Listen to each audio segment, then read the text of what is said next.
Hello, everyone. It is I, James the Squirrel, and I am here. I have survived a cyclone. I have moved into my new apartment, and we are going to be talking about the last week of NXT before NXT Orlando. We will also be predicting what will happen at NXT Orlando, like we always do with the Haymakers and special events. hmm I kind of survived a thunderstorm. Normally we record this right after NXT ends, but I I, I came in I got home and then the power just went, and I was sitting in the dark reading the Rise and CW for about 2 hours. It's a good book. It's a damn good book. Toon gave it to me actually at Aww, it's so yeah, Toon adorable. I want to say at BronyCon 2015. That sounds right. So, Yeah. so the So NXT, the thing we watch. Yes. I believe we started off with this week we started off with like a massive NXT Takeover Orlando promo thing, I think. Or we went straight into It the was triple threat. yeah. There's probably something hyping up Takeover Orlando, but like the first thing I have written down was the triple threat match between Johnny Gargano, Dash Wilder, and Akam, Which and was sweet. it was fucking great. And okay, the theme of this episode, the wrestling was top notch. Like it was awesome. Like Oh all yeah. the matches were really good, but the promos and the stuff that wasn't wrestling was kind of. By the way, first thing I noticed, Dash Wilder's beard is getting thick. Like Thick. he's prepping for a Wyatt family run. Oh, oh, that would be really good. Bray Wyatt with Eric Rowan, Bo Dallas, and Dash Wilder. no, no, not just Dash Wilder, both of the Revival as like Uh, a five-man unit. So you've got your two mid carders, you got your main eventer, and you got your tag team. Good work. I Good would work. I would pay money to see them beat the living hell out of the SmackDown divisions. hmm Mm. weird little thing about this match. Right up until the first commercial break, for some reason, the referee never moved Akam's title belt off the ring apron. Did you notice that? I think he didn't notice it was there until that point. Yeah, like for some reason, the referee usually always does a good job of making sure the ring is clear of all like foreign objects, but it just sat there for an uncomfortably long time, and I couldn't take my eyes off of it. I'm weird like that. It's weird. I didn't know. I'm gonna be honest. I didn't notice it, but now that you bring it up, yeah, it was there. Yeah, and then later Razor picked it up, and he was holding both world or both tag titles like it was back in the unified tag days. Yeah, that was a terrible time for tag team wrestling. Anybody remember Jericho? That was fun. Uh, So the early part of this match Shut was up about basically that noise. I had to watch them wrestle at WrestleMania. yeah. Wait, yeah, that was 26. So basically, the start of the match was Gargano and Wilder ganging up on Akam for a little while. That was good. But then, as soon as Akam started putting in some offense on Wilder, the revival just GTFO'd and we're just like, fuck this shit, I'm out. Fuck this shit, I'm out. I don't even know what the fuck's going on. Fuck this shit, I'm out. That's not I how the song goes, but yeah it's a basic, yeah. yeah.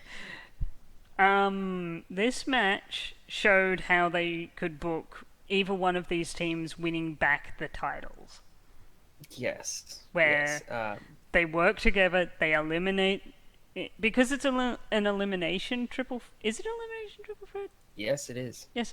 So like all those two teams have to do is work together long enough to eliminate the Authors of Pain, and that's kind of Yeah. what this what the like this triple threat was kind of setting up, but it was also setting up the fact that if they don't work together and either team pins the other, they're Hmm. in trouble. Yeah, yeah, I could easily see, especially since it's triple threat rules usually mean no DQ. I could very easily imagine like all four members of DIY and Revival piling on for a pin. Well, that's the thing. Because it's an elimination triple threat, there is DQ. Hmm. Okay, well then at least the both uh both both team members that are legal in the match. Also, Like I could imagine. we also heard that it's like it's whoever is it's a triple threat, but it's that old school triple threat elimination thing where it's still just two people in the ring. Okay, well that's interesting. So they have to Because tag in and out. That was kind of what they were building. They were just saying, like, throughout the commentary, saying, hey, like, it was mentioned once, so this might not be true. We'll wait until 3 days from now, I believe. I think so. Yes, Depending on when it's this, on the first. depending on when it goes up. But anyway, so the conclusion of this match 3 days was really of cool. 3 days from recording. Yeah, yeah, 3 days Yeah. from recording. So the ending of this match was really cool. Johnny hits Akam with 3 super kicks, just blast the fuck out of him. Super Goes for the pin. kick. Super kick party. Razar pulls him out. Ciampa goes to attack Razar, and Akam blasts him off the apron. Akam hits Gargano with this fast power bomb, just all the way up, all the way down. Crunch. Looked like a classic jackknife from Kevin Nash. Like it was Before his knees without- went. I was about to say without the quad tearings. But then before Akam could pin him, Scott Dawson grabbed his ankle. Wilder ran into the ring, pinned Gargano, got the 3, and then bolted again. They both went. It was great. I know, it was so good, and like those two need to go on SmackDown because SmackDown needs a good heel, like a good classic heel team. Yeah, like the Usos are good, but they're still kind of fun because like they're playing this like maniacal kind of crazy. It's probably a 2-star kind of heel. You remember that one? Yeah, That they was fun. kind of. But yeah, they're still fun. Revival can be They're like the no nonsense team. they're heels who know exactly how to do heel things that'll get them heel heat and get them booed, and they're good at that. And the only people who like them are filthy, dirty smarks like us. Yes, we boo them when they're in matches, but we applaud their skill. Yeah, they're what's the word? They're Technically mind for the sound. business. Technically sound, I guess that works as well. So yeah, the Revival won that one. That was cool. So after that, we got an Aleister Black promo. This one was kind of hard to understand because the promo was super echoey and it was really hard to understand. Yeah, that's the problem with some promos. Some promos work perfectly, others not so much. This one could have been better. Yeah. But either way, he's facing Andrade at Takeover. I'm sure that match will be fucking stellar. I'm sure Andrade will get pinned again at a takeover. That's what he do. So then we got a tag team match, and this was fun. We have Heavy Machinery, Tucker Knight and Otis Dozovich. As I like to call them, Fun Hoss and Boss Hoss incarnate. Pretty much. Versus Jonathan Ortigan and Mike Marshall. Now, I'm going to say this from the off, and I mean no hyperbole by this. Tucker Knight has the best hip toss I have ever seen. Yep. The first move of the match, he fucking takes Jonathan Ortigan, throws him against the ropes, hip tosses him into fucking orbit. Woo! Like he nearly hip tossed him clear out of the ring. It was just phew, You, goodbye. I have a feeling when they are going to make their main roster debut, who, um, Debut? debut, Debut. yes, It's debut. debut, whatever. Is it pronounced like that over in Aussie land? That is how the English pronounce it, not the American. English are weird. It's called English, not American. We speak American over here. Anyway, what I could see them doing is having him like hip top us one guy. His tag team partner runs out, and then he hip tosses his tag team partner, and they both are just like in Heavy Machinery's corner, and are just looking at them like, the fuck just happened? Fuckles. But yeah, okay, so this was kind of a fun thing. Otis Dozovic gets tagged in while Tucker has Ortigan in a bear hug, and he literally tosses Ortigan to Dozovic into a bear hug of his own. Like this whole match, it looked like Heavy Machinery was having the time of their fucking lives. It was great. Boom shakalaka. Yeah, Dozovic kept saying boom. Shakalaka. It wasn't even shakalaka. It was shakaloo. Okay, so I loved their finisher where they like both did the body slam, like you know when you're celebrating and you slam bump chests and such. They basically did that to someone's head. Yeah, that guy went squish, and then at the very end, so Tucker is. No, I think Dozovic was holding Ortigan. Tucker splashes into Ortigan's back, and then Dozovic picks up Tucker Knight and slams him into Ortigan, and that's your cover. And it was great. Like These two are the next. I don't know if they're heels or faces. their faces, like the crowd was just eating them up. It was so much fun by all involved. Like They're faces for now until they do a promo. they could be.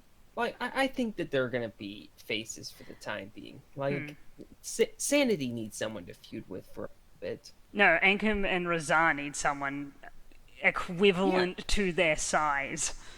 Yeah, like either way, like Oh my god, it's four horses in a ring. NXT's gone full fucking horse. I know. Like between Sanity, with Alexander Wolf and Big Damo, both of the AOP, Heavy Machinery, fucking Cassius Ono. Cassius Ohno's just out of shape. So he's Hoss. Yeah, I know, but he could like, if he really wanted to, I could see him going back to his I'm now ripped. Fuck you all. Look at me. Look. Yeah, but still, he like Cassius has a certain look to him, and it works for him. All he really needs is to get a jersey that is his actual size. And doesn't show off his massive gut. No, show off the gut by all means, but like, don't make it like skin tight so that we can see your fucking belly button. That's kind of what I meant. Yeah. So we're both agreeing that show off a bit of the gut, but not to the point where it's skin tight and we can see your belly roll and your belly button. Yeah, like if that jersey that you're wearing in the main event is a large, bump it up to an extra large. So after that, we got a promo in William Regal's office, which for some reason has a giant wooden WWE sign behind it. I get that they're in Florida, but they don't have to put every piece of driftwood they find in the. Elias Sampson made it. It was his going away gift to NXT. I like that. That's my headcanon. So it's the contract signing for Asuka versus Ember Moon. The best part about this promo was terrible. The best part of it was when Asuka chuckled when Regal called Moon the Challenger. Yeah, That was good. and then it went downhill. Yeah, like the whole like before both women started talking, they said the other one's name with a long, awkward pause in there, and it was just You know what bad. they? Like I can when book this a Asuka is thousand out times. promo. Go ahead. I can book. I can book this a thousand times better. So you do what basically we agreed up until the basically after not Ember Moon, after Oscar chuckles. Hmm. This is what I would have had. I would have just have Ember Moon staring her down, sign her name, then just have them both be silent badasses. Why can't we have silent badasses anymore? I don't know. The It, closest it's thing to a weird. silent badass we have is Brock Lesnar, and the only reason he's a silent badass is because he sucks at promos. We kind of have AOP. Yeah, yeah, we kind of do, but they can't. I don't think they can speak English too well. Well, yeah, You know, but Vince would yeah, put them on the main roster if he had his way. no question. I think that AOP is going to be on the main roster for SummerSlam, but that's a topic for another day. Yeah, But either way, when Asuka is out promoting you, that's not good. no, That's really not good. So either way, it was kind of a shit show. After that, we had Bobby Roode, uh, like a Bobby Roode Shinsuke segment. promo. Yeah, Shinsuke hype video. Started off with Bobby Roode in his room in the dark with a bottle of champagne, watching his win over Nakamura. I 100% believe he would do that, Yes, in or out of kayfabe. I believe that both in kayfabe and out of it, Hmm. he did that. Yes, 100%. There was lots of talk of fate in this promo. It was very similar to their promo last week. The only thing that I really took away from this is that Nakamura's English is getting pretty good. I believe he will be making his first appearance Monday night after Raw, after the WrestleMania, that thing we're all excited for. Yeah, I think personally it'll be the Tuesday after. So you're saying he's going to SmackDown, I'm saying he's going to Raw. I do. I could see him going either way, but Yeah. it's So, not a big deal. We both agree he's going to the main roster after yeah, WrestleMania.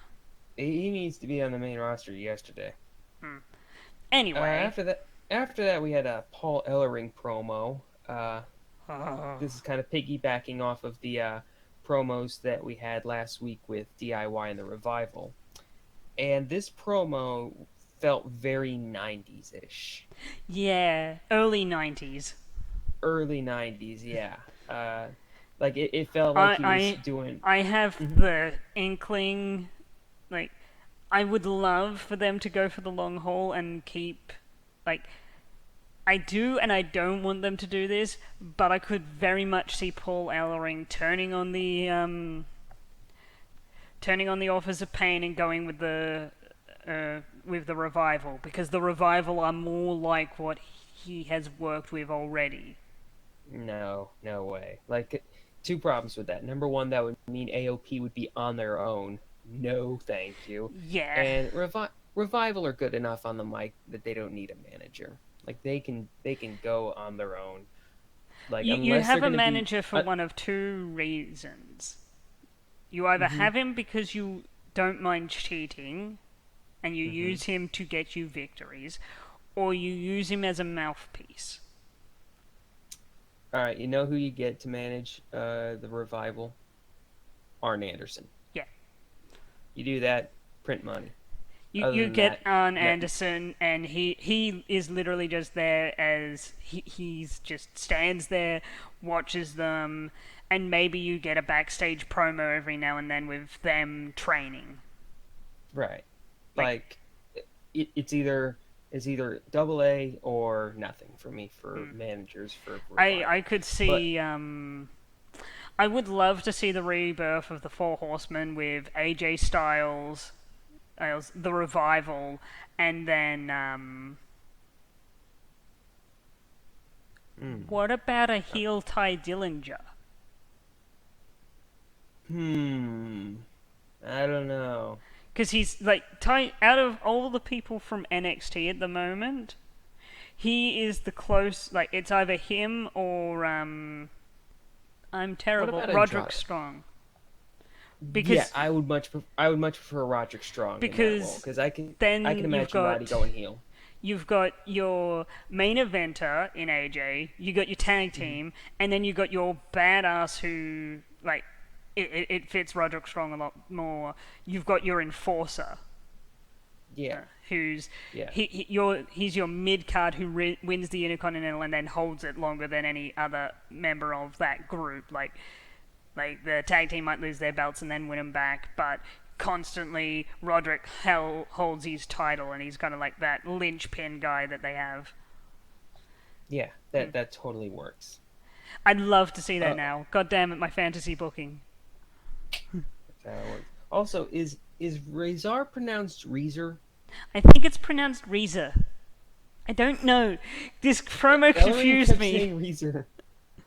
When I heard that, I was like, is that the way you say it? Or is it the way the commentary is saying it? I don't know. And I think someone just forgot to. Like, are you going to be the one to tell Paul Ellering to stop talking and say it the way you want to? I'm not. I'm I not. wouldn't. I would be afraid that if I started talking to Paul Ellering, I'd get struck by fucking lightning. No, I'd be more afraid that he'd say sick him and then Akam and Riza take like attack me because as Paul Ellering doesn't know what kayfabe means. Dude's a Bond villain. Yes. He is a 100% Bond villain. So after that, they announced officially we are getting an 8-person tag match at Yay! Takeover. Sanity versus Team Dillinger, and they finally gave us Ruby Riot's name on Officially. yeah. Like they did a promo with her on WWE on WWE's YouTube page. Did you see? Did you see it? No, I didn't. I will go watch that later. Yeah. She's pretty good on the mic. I do like her closing line. When we win, we riot. Yeah, and when it's just her, it's when I win, we riot or something Yeah. or what? Yeah, Yeah. well, that's how she closed out the interview, and it's just like that's good. That's a good that's a good spin on the classic sign. Yeah. Um. Then we And then we got the final match, which made yep, me the main ever so event: happy. Cassius Ohno versus Elias Sampson. Loser leaves NXT, and I know this because throughout the course of the match, on the Titantron, there was a sign above it that read "Loser leaves." Hmm. That was a I bit much, if we're being we honest. kind of did call this last week. Yeah, well, you were undecided. You were like either Elias loses and goes to the main to bug I Corey Graves for was the next 3 years. yeah, I was basically like, okay, they're either going to go with that because it's obvious. That's the obvious thing. Mm. But I had this small Or inkling they might do a thing where, like, yeah. yeah, where they hot shot Cassius to the main roster for the post Mania season. But And I like when you literally put as it the like that, match. there's yeah. Mm, When you put it that way, there's a you make it sound possible, but there's no way. yeah, like at the moment the bells rang for the start of the match, I was like, nah, Cassius is winning this. He had the Dream Team jersey on, for God's sake. Oh yeah. Everybody get up. It's time to slam now. So, lots of quick pins at the beginning. At one point, Ono threw Elias into the ring from the outside. Elias got up and like shoved Ono into the ring post, and then he fell onto the steps and then onto the floor. That looked like it fucking sucked. Yeah, it probably did suck. Sucked a lot. Samson at one point reversed a sunset flip by grabbing Ono's hand and putting him into a crossface. I thought that like that's a kind of reversal I've never seen before. So that Um, was good by th- him. this match has made me go, okay, Elias, you're worth putting on the main roster now. Other than the Oh yeah. whole making the joke about Corey Graves. Yeah. Like the let nobody say that the dude can't go in the ring because the guy is a perfectly good professional wrestler and he can be on the main roster. I don't think his ceiling is that high. It doesn't need to be. He will be He there his to. ceiling is his ceiling is he'll win the mid card belt one or two times, maybe at least If there was still once. a Europe, if there was still a European Championship, he would win that thing 5 times. Yeah, he is jobber to the stars, maybe winning the mid card belt one or two times. That is what I And see his ceiling, and that is a good that's ceiling. a big if. Like I like think he'll I get the think he'll. belt once, at Mhm. least once, and then maybe hold it for like a month as a I transitional think champion. I think he's going to debut on the main roster, win a bunch of matches for like the first 2 months, and then job for the next 3 years. Yeah, And he's not going to get anywhere close to the title picture, any title picture. but I am waiting for Much to much to so Corey Graves' delight. I may I came up with a really cool booking thing they could do with Elias Sampson for the Hmm. like Monday night after Raw. Kurt Angle's out there and he's like saying, "So I've decided I'm going to wrestle again, and I'm going to reignite the Kurt Angle Invitational." Where he'd basically go, anyone in the back, come out and fight me. Originally, it was for his gold medal, but it's Kurt Angle. You can just say, come out and fight me at this point. Yeah, they did that So, with Cena. yeah, they did that with Cena. So, the first one, why don't we have Elias Sampson come out? Corey Graves goes, no! He comes out, It would be even better because oh my god, I just made this connection. Where's Corey Graves from? exactly, Where's Kurt Angle from? exactly. You I don't now, know where exactly is, but they're both from Pittsburgh. yes, you get it now. So, Corey Graves is going, no, no, not him. Anyone him, but him for the first time. And just like Kurt Angle just tilts his head and goes, "Who in the hell are you?" And then he starts like strumming his guitar, getting ready to. Like he starts to sing one of his songs. Kurt Angle just turns him around, angle slam with the while he's still holding the guitar. Rolls out of the ring, and then the real challenger comes out, and it's like Shinsuke Nakamura or something, and I was like, ah! Yeah, it's better. I like that. You remember that time when John Cena was doing his United States Open Challenge, and it's in Montreal, Mm, and the crowd was chanting "Sammy, Sammy," and then he's later comes out and Bret Hart just fucking decks him. no. Yes, That happened, and it was kind of like that, yes, and it would be that's kind of that's like that. kind of where I'm going along the lines of, and I think that would be a great way to one bring in Elias Sampson for like for a first thing, see how the crowd reacts, get that Corey Graves reaction. Hmm. Two, it launches what Kurt Angle's going to be doing for this foreseeable future. Two, you have Shinsuke Nakamura come out, and I wouldn't give him the win, but I'd make it Hmm. be like both of them are going. 30-minute match. Yeah, like a very long, like this is the final thing they're doing for the night kind of situation. Right. Hmm. So, by the way, did you say two twice? What do you mean? You said like one da da da da da da, two da da da da da da, two da da da da da da. I don't know. I wasn't paying attention. Anyway, Either way, it's gonna be hard for him to play the guitar during that Kurt Angle Invitational deal because Cassius Ohno broke the fuck out of his guitar. oh, you can get a new guitar at a pound He's a shop. drifter. He's a drifter. He has no money. He finds it. It was abandoned at a like at a bus stop. there. I That's how still we. think we should have. I still think we should have got those like sit down interviews with the Drifter. Like So that would have. basically, Mhm.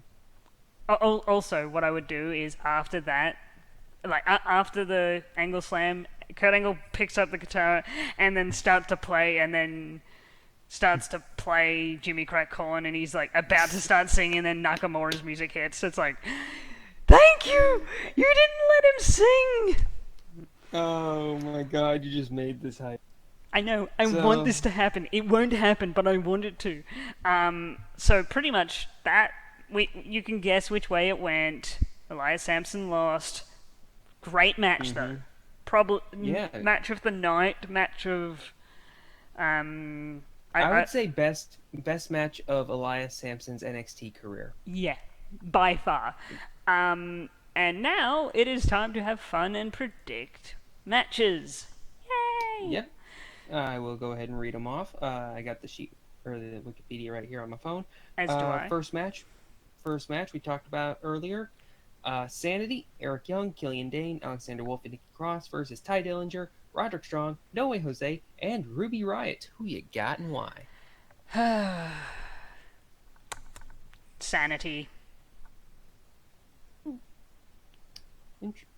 Interesting. I guess I can take Team Dillinger on this one. Like, Reason being is because Sanity is an active team where Team Dillinger is just a group of people. So what I would really like to see is Nikki Cross and Ruby Riott just go off and fight for a bit. mhm. No Way Jose is the weakest link, so it's taken out, and it's by Killian Dane, and it's free on two. Roderick Strong, Ty Dillinger work their asses off to try and get the win, but it's just too much. EY hits the wheelbarrow neckbreaker on Ty Dillinger. 1, 2, 3. Mm, I feel like at some point this just has to Devolve into a brawl. no. That's not what I'm saying.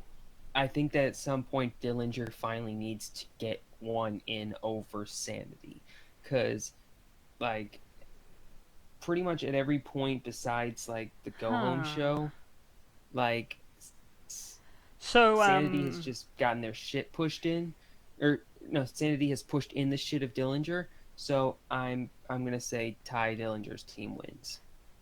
I just thought of a way they could do this without making like Killian Dane or Eric Young look weak. So Yeah, just pin basically, Alexander Wolf. yeah, just pin Alexander. Ty Dillinger pins Alexander Wolf, looking at Eric Young. Like Eric Hmm. Young is going to get in, but he shakes his head and just watches. Hmm. Watches, and then Either that or have Ruby Riott hold his leg. yeah, like have Ruby Riott like grab his leg after she's finished her brawl with Nikki Cross. He's trying to get in kind of thing, and it's just like he's watching as Ty Dillinger gets one up on them, and Yeah, then move and, Ty and if Dillinger onto SmackDown and win the Intercontinental belt and hold it for a year. no, he's winning the NXT title. I still feel like that.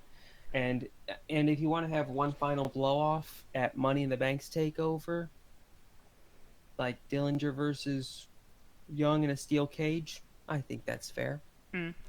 Anyway, next we have Aleister Black, aka Tommy End, versus Andrade Oh, Cien Almas. Oh my god, mouthful of a name. I will never get over that. yeah, I've gotten over it. So what's the record of people making their debut at takeovers? Is it infinity to 1 at the or infinity to 0 at this point? No.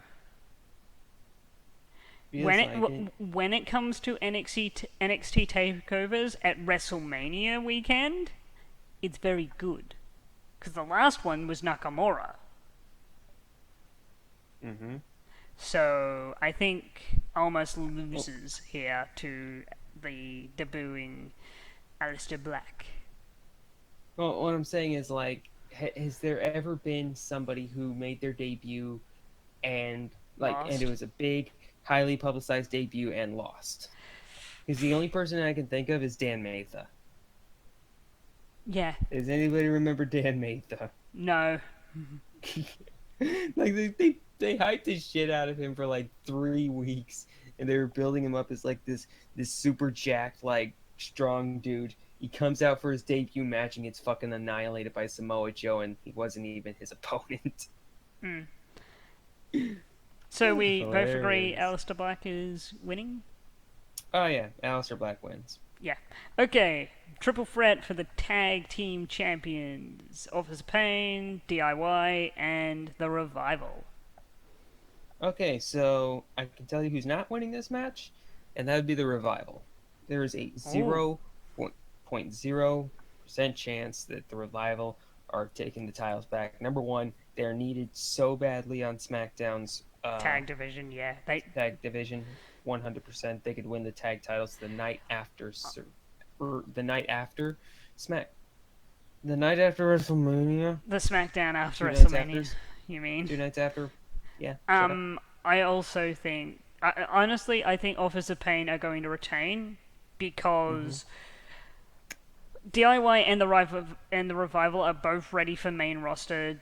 Mm-hmm. Having them both, if come on at this, like both make it to SmackDown at the same time, but DIY win, and then having the Revival chase the title for a little bit would be a Mm-hmm. lovely story because it's the exact opposite of what happened in NXT. Mm-hmm. So it's kind of like a okay, when the big lights are on, DIY is better than you. Yeah. Yeah. And that just pisses off the Revival because it would. In kayfabe, it would make sense for the Revival to get pissed for the fact that DIY are doing better on SmackDown than they are. And then you just have the build up. You just build that up until like not Mm-hmm. SummerSlam, but like two. You have like you have them win the night I did it too, the SmackDown after WrestleMania. Then you have Mm-hmm. them defend it at the next pay per view, and then the pay per view after that, the Revival fight them and win. Mm-hmm. I am gonna go out on a limb and say DIY win the titles back. Ooh. Cause yeah, because I think Vince is gonna have a massive hard on for the authors, and Vince it's gonna be like, McMahon likes big sweaty man. Vince yes, McMahon and it's likes gonna big be like, sweaty get them on the main roster now. man. And plus, I'm sure he likes Paul Ellering a whole bunch, so bring, like, get those guys more money. hmm And yeah, I think because of that, I think DIY is going to uh, win at this takeover, and So and hang on, and retain against them at the Money in the Bank takeover. Meanwhile, Sanity beats Heavy Machinery at that uh, Money in the Bank takeover, and then at SummerSlam's takeover, Brooklyn 3, you have Sanity versus DIY. DIY drop the titles there, and then move up. and have the Revival at that at that's no, that's not SummerSlam. Which one is that again? Is that SummerSlam? That Where I say the that Brooklyn DIY show. would drop the titles. Yeah, Yeah, that's at Brooklyn 3. yeah, which is the SummerSlam show. Correct. So on that night, I would have the Revival win the tag belts, Yeah, and then you just perfect. and then DIY comes to the main roster, feuds with the Revival. Anyway, Yeah, makes total I, sense. I still think Office of Pain are going to win it because it's Okay. anyway. Amber Moon versus Oscar. Oscar's gonna kill you. So I think Asuka's retaining. I do too. Yeah, because like it's weird. They've been building up Ember Moon so hard, and it's very easy to imagine that they would go with the um, that they would go with the like Asuka's getting too cocky and uh I think this will be the she's getting hardest match. complacent. I think this will be the hardest match Asuka's had. Oh Uh, yeah, yeah. but I don't think she's going to lose the belt. I think she's going to have the belt taken away from her. When she debuts, is either SmackDown or Raw, preferably SmackDown because they need a Hmm. dominant heel, not dominant heel, a dominant woman to hold the belt for a long time. Hmm. Um, so like Asuka comes out night after, not night after, SmackDown after WrestleMania, wins the belt, Hmm. now holds the belt for a year. Yeah. Either way. And then like a year later or like later this year have Ember Moon come on to SmackDown and finally hit finally hit the eclipse on Asuka and win the belt off her. Hmm. Mm. I still think that Asuka is gonna. I think actually Ember's going to hit the eclipse on Asuka during this match and kick out. Ooh, Yeah, just to kind of like punctuate the fact that Asuka Asuka is really that badass. Because like Asuka this is is a on move. another level. Yeah, because this is a move that literally crippled Billy Kay, and Asuka's kicking at it too. Mm. So we both agree Asuka retains and Hmm. poor Ember Moon. Yeah, Finally, she'll be we fine. have Bobby Roode versus Shinsuke Nakamura. So this is lock of the night. Bobby Roode, There's no chance Nakamura's getting that title back. Zero, no. none. Nice try. Shenanigans. Bobby Roode will The thi- initiate shenanigans and retain his title. Nakamura is heading to Maine. We all know this. So I think that there's going to be at least one person who gets heavily involved in this match. Mm. I just don't know who. I think that there's going to be some outside force. Either Cassius gets involved and tries to help out Nakamura, his buddy, but fails, or what would happen? What do you think about Andrade Almas aligning himself with Bobby Roode? Mm, Because they're both that kind of yeah, like. but the thing is, Hmm. if Alistair Black beats Almas, Hmm. and then Almas later in that night comes out, it makes Alistair Black look not as strong. It makes it look like okay, Almas can come back out and do something after fighting Have Black. him sell. Just have him sell. Like have I him come don't out. trust Almas to sell well enough. Why? I'm sure Almas can sell just fine. Here's the other question though. Or at the very least, if you're worried about him selling, just bandage him up. No, here's the other idea I had because there's a third Hmm. person, Eric Young. Okay, I'm buying that.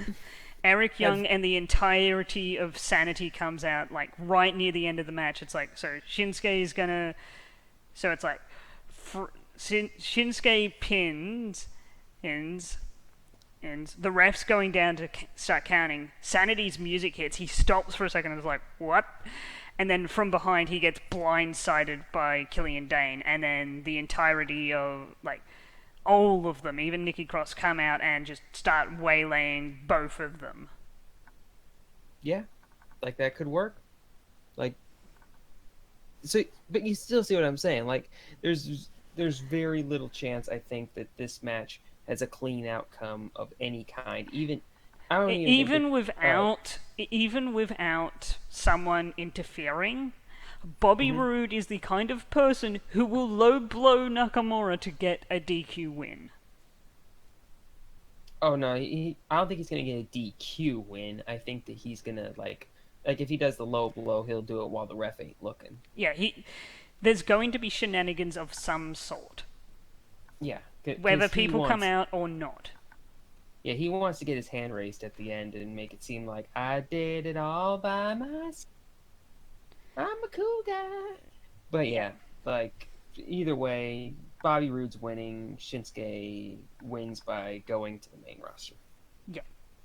Everyone wins then. Everybody wins. So yeah, that's pretty much all for this week, I believe. Wait, I've just realized something. Mm-hmm.